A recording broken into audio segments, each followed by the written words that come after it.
Rusland fra et finsk perspektiv. Hvorfor er ordet Rusland forbudt på det finske sprog?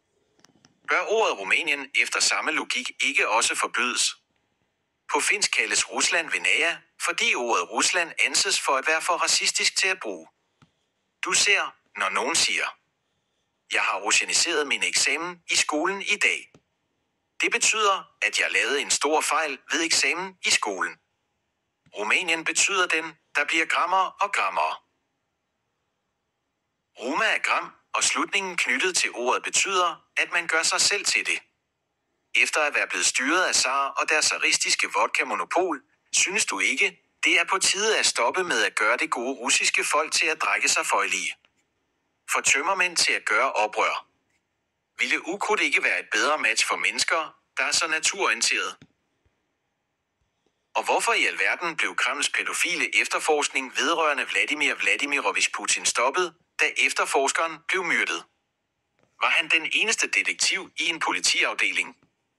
Jeg tror, at Vladimir hader homoseksuelle, fordi hans seksuelle orientering ikke ville blive accepteret, selvom han var Kim Sis-Kim, lederen af Nordkorea.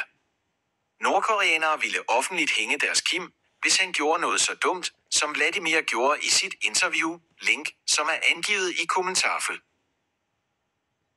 Du kan ikke skære noget område af Ukraine ud som en pizza og annektere det til Rusland.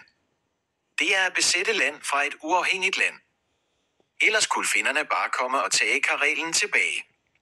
Ved samme logik kunne udmurtianere erklære sig uafhængige og udmurtier kunne bygge deres eget militær. Lad etablerede grænser blive uden at flytte dem. Det er nemmere på den måde. Ellers skal du give Rusland tilbage til 10 forskellige personer, du stjal det fra. I Amerika fejrer de Thanksgiving nu.